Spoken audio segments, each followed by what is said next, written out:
Hello and welcome to week 22, Health and Safety in a School Setting. So let's start by having a look at the questions for this week. They're all about how health and safety is carried out in a school, what laws are relevant, accidents, emergencies, how they get reported and recorded, who's responsible, and then two final questions about administering medication. So let's read the questions. Health and Safety 1.1. Identify legislation in relation to health and safety in a learning environment. It's just an identify question. You can use bullet points for this one. The next three are explain questions. Explain how health and safety is monitored and maintained in the learning environment. Explain the policies and procedures of the learning environment in response to four things: accidents, incidents, emergencies, and illness. And we'll look at those on the worksheet. Explain the correct procedures for recording and reporting those four things: accidents, incidents, injuries, signs of illness, and other emergencies. 5.1 is an outline. Outline the organisational policies and procedures for the management of the administration of medication. And 5.2, describe your own responsibilities and accountabilities in relation to the administration of medication. Okay, we'll come to that because, as you can see here, there's a worksheet and all of these questions are set out on the worksheet. So you complete the worksheet, everything's done. Let's have a look at the worksheet. Okay, here it is. It's got 3 pages. Probably when you've typed all your answers in, it might go over 4 or maybe even 5 pages. Depends how much detail you go into. So let's have a look.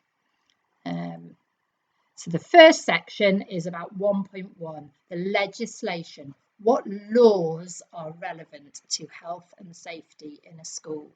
Normally, we would do this activity by you going into school and finding out who everybody is. So you could find out this information from a member of staff. Maybe there's a first aider you could talk to, your business manager. Often the site manager is the health and safety representative, or maybe you know the health and safety governor in your school. We want to try and mention all of these people somewhere on the worksheet. Let's start off here then. You've got 5 things to identify. Just a sentence for each of these, maybe a sentence with a link, that would be plenty. The Health and Safety at Work Act 1974, the BSI kite mark, PAT testing for electrical goods, RIDDOR, how accidents and emergencies are reported, and COSH, hazardous substances. So, identify question, you can just bullet point your answers for this one. The next question asks how health and safety is monitored in your school. It doesn't have to be your own school, it has to be in a setting. I've given you 10 different things that you could mention here. I'm going to suggest you just choose 4 of these. Choose the ones that maybe you know a little bit about, maybe first aid, probably you've been on a school trip. Choose the other ones, the easiest ones. But it's also asking you who's responsible. So is it the first aiders? Is it the health and safety representative? Maybe the school governor who's responsible for health and safety. Next section is those 4 different situations. So accidents, incidents, emergencies, and illness. So you are going to look at illness, and because I'm very kind, I've done the first one for you, and my example is diarrhea and vomiting. Lovely. And I would like you in each of these sections to talk about how does the school prevent the problem from happening in the first place, and if it does happen, how is it dealt with? And especially don't forget to mention at the end why it's recorded. So the 4 you're going to look at are illness, A missing child could be on a school trip, or just a child getting out of school at the beginning or the end of the day, maybe.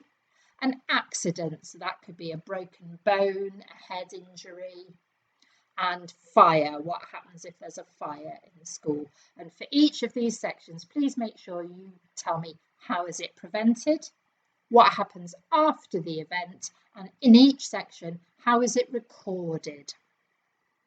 And this is an explain, so you will need to P in this section. The final section here on page 3, but as I said, you might need to expand it, is about medicine, but these are only an outline and a describe question. What does your school do for the management of medication, giving medicine in school? And what are your responsibilities? Just say, are you trained in any way to administer medication? Maybe you know how to do inhalers, or you've had EpiPen training. If not, say what you would do.